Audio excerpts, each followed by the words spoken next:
Isvaraha Paramaha Krishna Satchit Ananda Vigraha Anadir Adir Govinda Sarva Karna Karnam.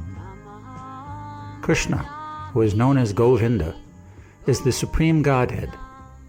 He has an eternal, blissful, spiritual body. He is the origin of all. He has no other origin, and he is the prime cause of all causes. Srila Bhaktisiddhanta Saraswati's purport. The name Krishna implies his love-attracting designation, expressing by his eternal nomenclature the acme of entity. His eternal, beautiful, heavenly blue-tinged body, glowing with the intensity of ever-existing knowledge, has a flute in both hands.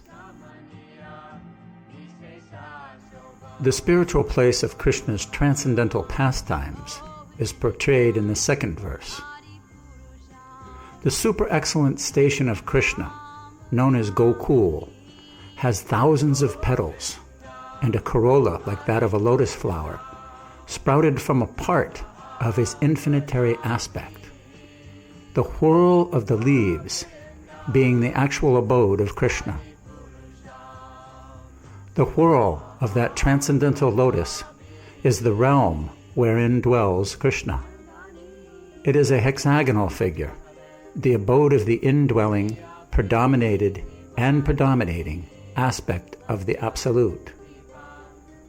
Like a diamond, the central supporting figure of self-luminous Krishna stands as the transcendental source of all potencies. The holy name, consisting of 18 transcendental letters, is manifested in a hexagonal figure with sixfold divisions. The whirl of that eternal realm Gokul is the hexagonal abode of Krishna. Its petals are the abodes of the gopis, who are part and parcel of Krishna, to whom they are most lovingly devoted, and are similar in essence. The petals shine beautifully, like so many walls. The extended leaves of that lotus are the garden-like dham, or spiritual abode, of Sri Radhika, the most beloved of Krishna. The surrounding external plane of Gokul is described in verse 5. There is a mysterious quadrangular place named Svetadvip, surrounding the outskirts of Gokul. Svetadvip is divided into 4 parts. The abodes of Vasudev, Sankarshan, Pradyumna, and Aniruddha are separately located in each of these 4 parts. These 4 divided abodes are enveloped by the fourfold human requirements, such as piety, wealth, passion, and liberation, as also by the 4 Vedas, Rig, Sama, Yajur, and Atharva, which deal with the mantra, and which are the basis of achievements of the fourfold mundane requirements. 10 tridents are fixed in the 10 directions, including the zenith and nadir. The 8 directions are decorated with 8 jewels of Mahapadma, Padma, Shankh, Makara, Kachapa, Mukunda, Kunda, and Nila. There are 10 protectors, Dikpals, of the 10 directions in the form of mantras.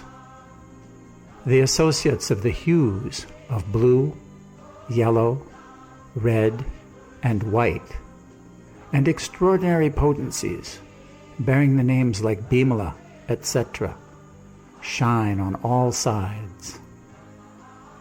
Srila Bhaktisiddhanta Saraswati's purport.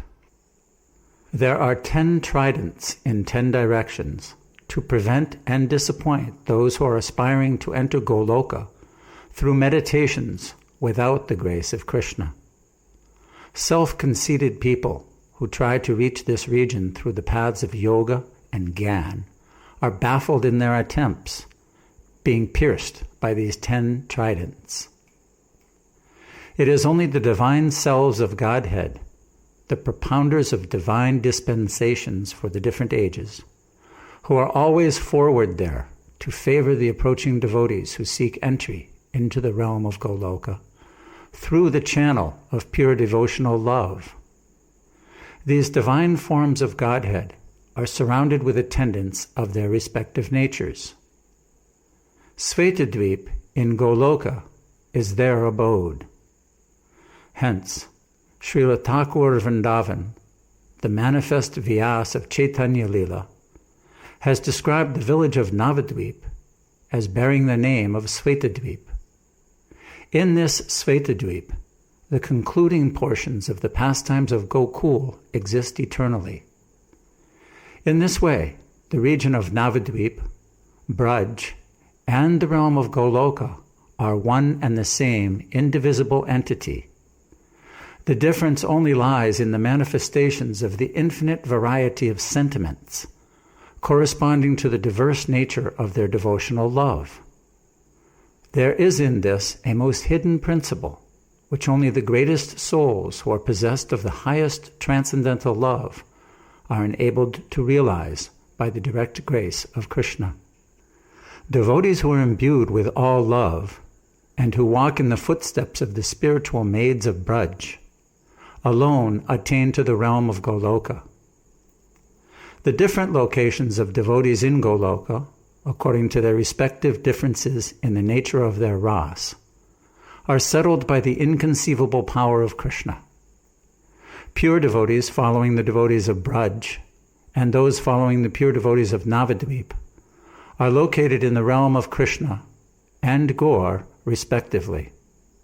The identical devotees of Braj and Navadvip simultaneously attain the pleasures of service in the realm of Krishna and Gaur.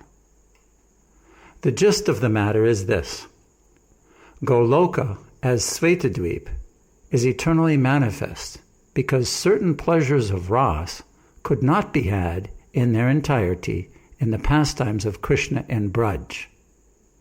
He therefore accepts the emotion and effulgence of his predominated moiety, Sri Radhika, and makes an eternal pastimes for enjoyment of Krishna ras there.